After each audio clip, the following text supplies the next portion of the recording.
Salam alaikum.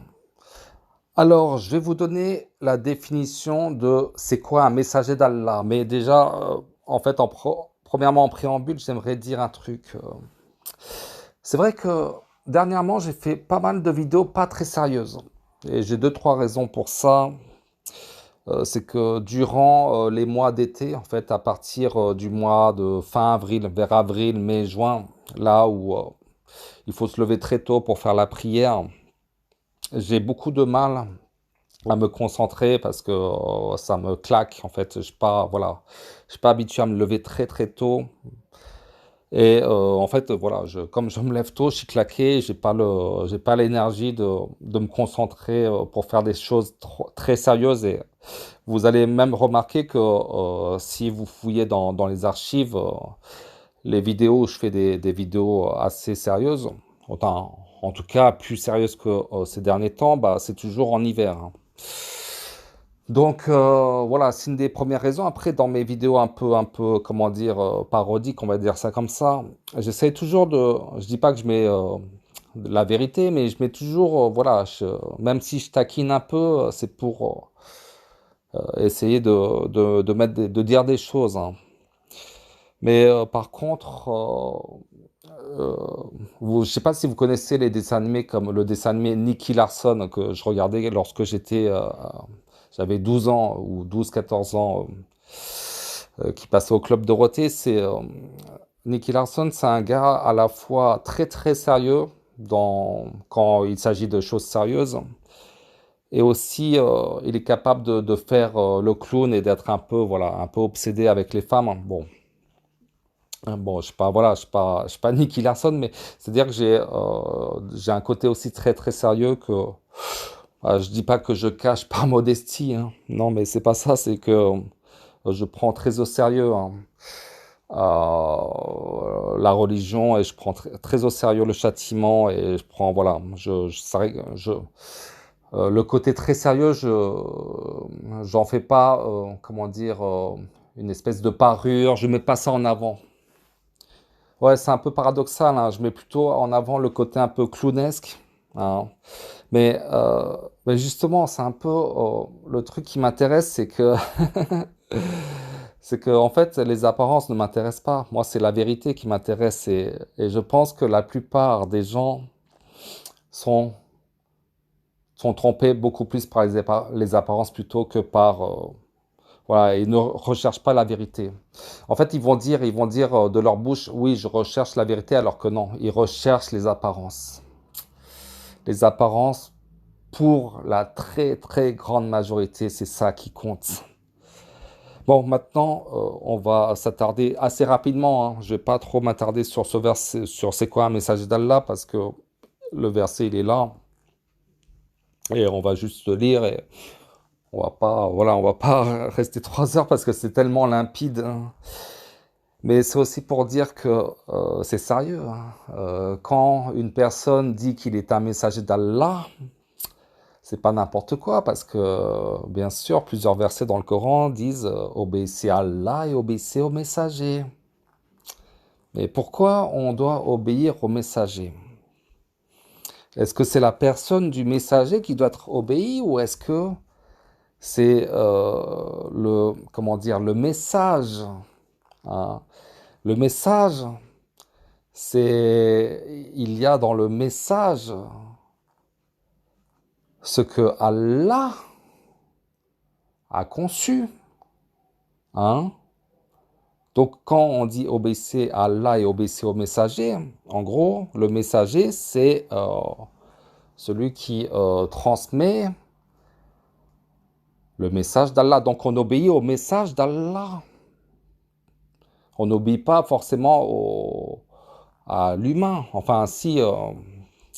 Mais enfin, c'est complexe, donc je ne vais pas trop rentrer dedans. Mais il faut, quand c'est messager d'Allah, c'est pas n'importe quoi, en gros. Bon, allez, 5,67. Ô messager, transmets ce qui t'a été descendu de la part de ton Seigneur. Si tu ne le faisais pas, alors tu n'aurais pas communiqué son message. Et Allah te protégera des gens. Certes, Allah ne guide pas les gens mécréants. Voilà, je crois que normalement, j'ai vérifié la traduction avec Corpus Coran, avec plusieurs traductions en anglais. Ça fait référence à quelque chose qui descend. Ô messager, déjà, il n'y a que 3 fois, 3 versets qui commencent par ô messager. Ok?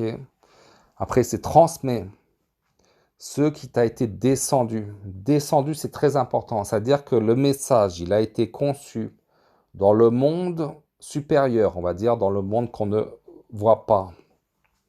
Hein. Tout comme la pluie qui descend. Hein. Donc, il y a une valeur de haut et de bas. Donc, le message a été conçu en haut, hein, pas chez nous, pas sur la terre, hein, et descend. Donc, quand une personne dit qu'il n'a pas reçu de révélation, hein, mais pourtant il se dit être un messager d'Allah, c'est un usurpateur. Ok. Un message d'Allah forcément est conçu en haut et tu dois, voilà, tu dois le délivrer. Ô messager, transmets ce qui t'a été descendu de la part de ton Seigneur. Si tu ne le faisais pas, alors tu n'aurais pas communiqué son message. Donc, un messager transmet quelque chose qu'il n'a pas décidé d'écrire. Hein. Quelque chose qui lui est inconnu. Par exemple, si Allah fait descendre, je sais pas moi, par exemple, un message du style vous devez boire de l'eau toutes les heures. Admettons, hein. Et bien toi, si tu es messager, tu dois dire exactement la même chose. Allah m'a dit de dire, de vous transmettre ce message, vous devez boire de l'eau toutes les heures. Tu n'as pas le droit d'inventer ton propre délire. Tu n'as pas le droit de rajouter, vous devez boire de l'eau toutes les heures et manger du pain toutes les demi-heures. Non, non, c'est vous devez boire de l'eau toutes les heures. C'est ça, le message. Tu n'as pas le droit d'inventer un truc de ta propre inspiration ou de ton propre, de tes propres suggestions, ok, personnelles, qui viennent de toi. Donc un message, et si tu ne le faisais pas, si tu ne transmettais pas le message, admettons, vous devez boire de l'eau toutes les heures, hein, alors tu n'aurais pas communiqué son message. Voilà, il n'y a pas, c'est pas compliqué. C'est quoi un messager d'Allah? Il transmet un message que le messager n'a pas conçu. Il est vecteur, hein, il fait, voilà, il reçoit quelque chose qu'il transmet mot pour mot. Surtout les usurpateurs, hein, faites attention, hein. C'est des choses on ne rigole pas sur ça. Et soyez bien conscients, hein. Hein, qui est plus injuste que celui qui invente un mensonge contre Allah ou qui dit révélation m'a été faite alors que rien ne lui a été révélé. Et je ne vais pas rentrer là-dedans et justement, je pourrais faire plusieurs vidéos sur ça. Mais, hein, comme par exemple Noé qui dit ô mon peuple, oui, il me semble que c'est Noé. Il dit ô mon peuple, il n'y a pas d'égarement en moi, mais je suis un messager de la part du Seigneur de l'univers. Je vous communique les messages de mon Seigneur. Hein, on ne communique pas ses propres messages personnels, on communique les messages d'Allah. Et je vous donne conseil sincère, et je sais d'Allah ce que vous ne savez pas. Donc, un messager d'Allah reçoit toujours des révélations. Il y a plusieurs versets sur ça. Si vous prétendez être des messagers d'Allah et vous n'avez jamais reçu de révélation, c'est-à-dire une instruction conçue dans l'autre monde, enfin dans le monde, on va dire, supérieur, et qui est conçu et qui descend dans ce monde, dans le monde d'ici-bas, si vous n'avez pas eu ça, c'est que vous êtes des menteurs. Certains peuvent encore se réformer, d'autres Je ne pense pas. Si vous croyez, c'est pour ça que je dis souvent que beaucoup ne croient pas en Allah, parce que si vous croyez en Allah, hein, ce sont les pieux qui croient en Allah. Les pieux, c'est ceux qui craignent Allah, qui se prémunissent. Allez, à bon entendeur. À bientôt, Inch'Allah. Salam alaikum.